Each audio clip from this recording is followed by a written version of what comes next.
Agora, essa questão de ministério, né? Essa questão de ministério, agora travou, virou, pode ser que vire, e no meio dessa negociação toda, né, com o chamado Centrão, o governo federal, senhores, ele avançou, adivinhem só, na criação do Ministério da Micro e Pequena Empresa, de acordo com informações do jornal O Globo.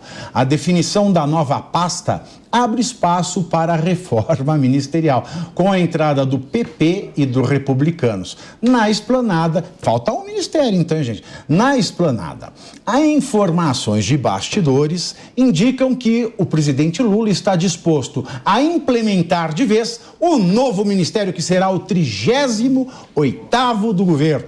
De acordo com o jornal Estado de São Paulo, nos bastidores do Congresso, em Brasília, não há dúvidas de que o presidente Lula esticou demais a corda e ela rompeu do lado dele mesmo.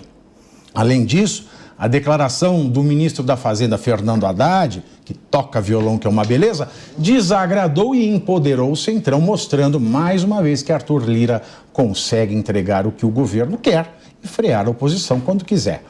Por conta disso, a reforma deve incluir grandes pastas com presença social é ótima, né? Como a assistência social e de obras.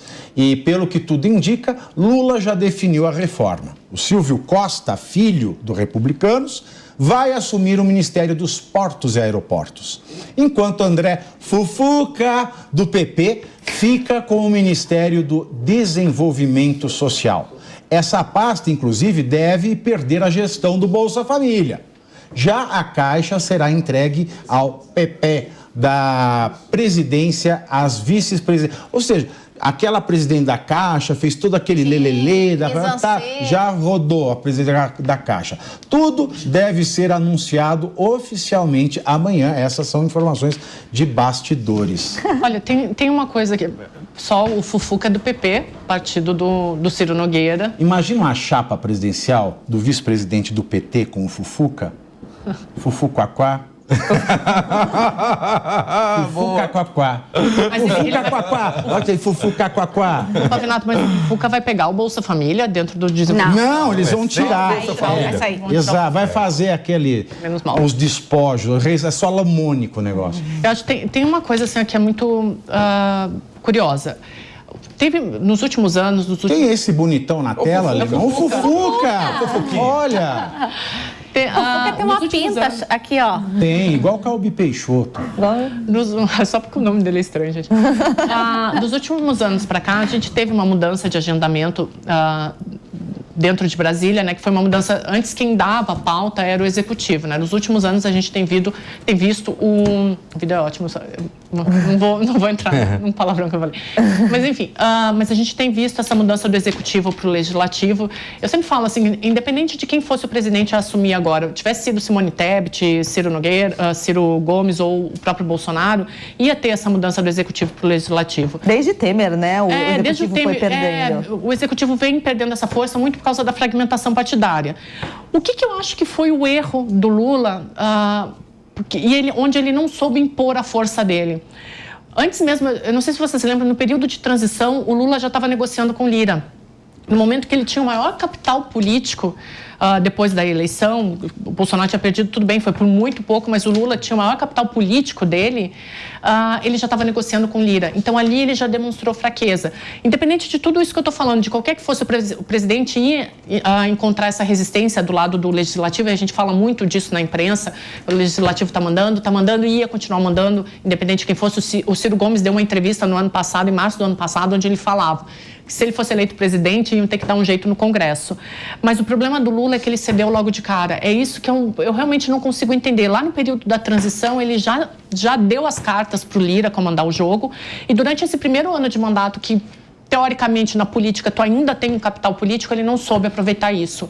E aí o Lira tomou conta e vai tomar conta até o final do mandato dele, né? Então, de verdade, assim, a gente tem um presidente hoje, não é o Lula, é o Arthur Lira. Ora, e falando ainda, voltando nessa questão da CPI do MST, que a CPI teria uma base de oposição forte de novo por conta desses ministérios, tá? O Ricardo Salles acaba de me passar a informação de que não vai ter prorrogação, tá? mas o prazo legal vai ser utilizado, ou seja, até 14/9. Tá? E eu também fiz uma pergunta, né? Se ele conseguir responder a tempo, eu trago aqui. Se vale, né? Se continua valendo diante dessas novas notícias do Ministério, se vale esta questão de que a oposição estaria forte de novo na CPI. Mas vamos continuar aqui. Tá. Eu falando aí dos 38 ministérios, né? Quem já visitou e conhece Brasília sabe que lá você tem um prédio por ministério. Eu fico imaginando que nós vamos ter que começar uma obra, o PAC vai ter que ser usado agora para construir mais prédios de ministério, porque não tem mais prédio para a Janja colocar letrinha. É o Programa de Aumento de Cabides. O PAC, Programa de Aumento de Cabides. Vai ter que ser usado para construir mais prédio ministerial para a Janja lá colocar letra, né? Lembra dela colocando letra lá na cultura? E vale aqui, esta negociação já enfraqueceu a oposição na CPI do MST de novo. Segundo o relator Ricardo Salles, acaba de me informar. Eu fico querendo saber, Pavinato, como é que nós vamos fazer para conter o déficit fiscal do país? Porque a Haddad até que estava indo bem. Aí, de repente, a gente volta com um programa totalmente já... que já demonstrou que não serve para nada, que não teve sucesso no passado, que é o PAC. Né? E aí o governo quer de novo vir com uma suposta pedalada fiscal que vou tirar das contas primárias o PAC.